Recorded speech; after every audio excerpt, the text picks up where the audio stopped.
Pakistan's coming collapse should worry the world. The bubble is collapsing, and the result will not be pretty.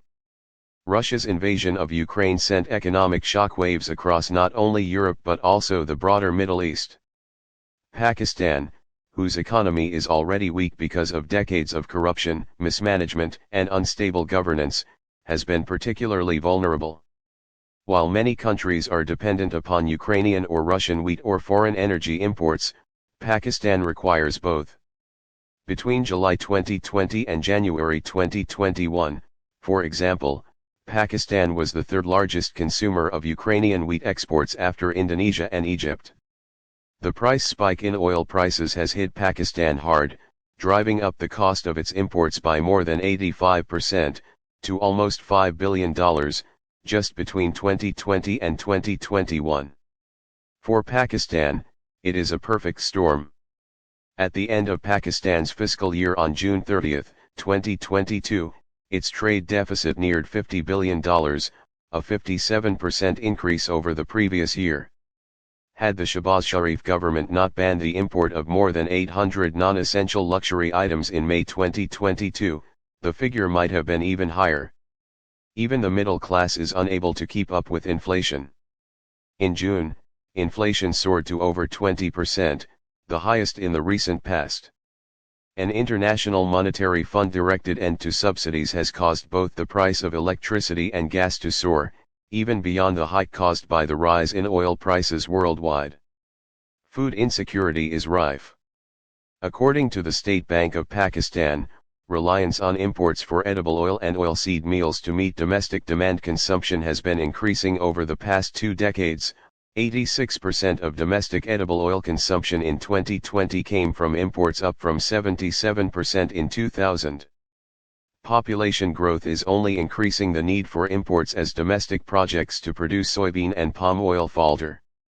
Meanwhile, the Pakistani rupee continues to hemorrhage value when compared to the US dollar, off more than 30% over the past year. In contrast, the Indian rupee has slid just over 6%.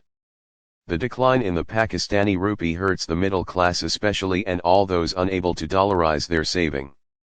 Wealthier households and the affluent invest in lucrative real estate dealings instead of activity that could generate not only rent-seeking income but also employment. Yusuf Nazar, a former chief strategist at Citigroup's Emerging Markets division, estimates that Pakistan's foreign exchange reserves have dropped by half since February to just $6.3 billion, akin to what Iran suffered under the so-called maximum pressure campaign.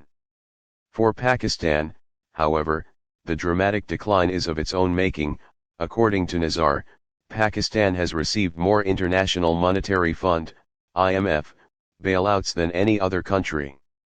This shows the unwillingness or inability of the Sharifs, Bhuttos, and Khans to implement serious reform. International patience has worn out. The IMF no longer trusts Pakistani promises to reform, and is unwilling to throw good money after bad. Islamabad's unwillingness to conduct reforms demanded by the Financial Action Task Force, FATF, underlines how intertwined the Inter-Services Intelligence Agency is with the murkier aspects of Pakistani finance.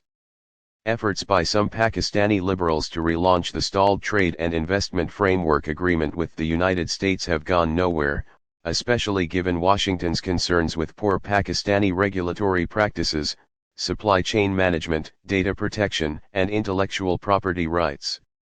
One of the reasons successive Pakistani leaders avoided reform was that they believed it easier to accept the fairy tales spun by China. Far from being an economic savior for Pakistan, however, it is now clear that Beijing used the China-Pakistan Economic Corridor, CPEC, foolishly acceded to by Sharif's brother Nawaz, as a mechanism to enslave Pakistan. Our friendship is higher than the Himalayas and deeper than the deepest sea in the world and sweeter than honey, he said in words that most Pakistanis today rue. Instead of promoting growth in Pakistan, the CPEC has become a liability for Islamabad.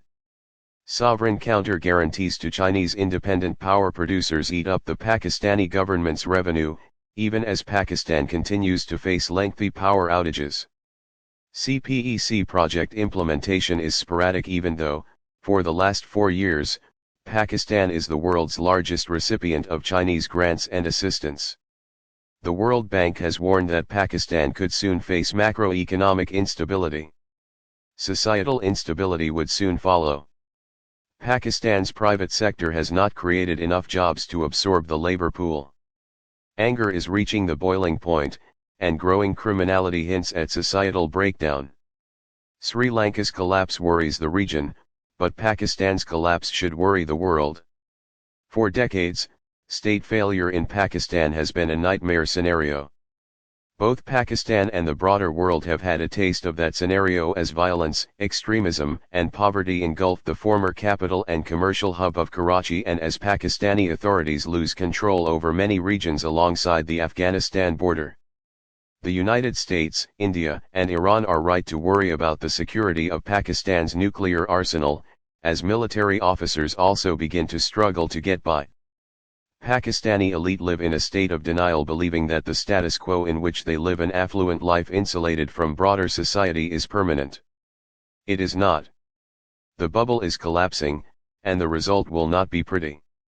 Michael Rubin is a senior fellow at the American Enterprise Institute. Image, Reuters.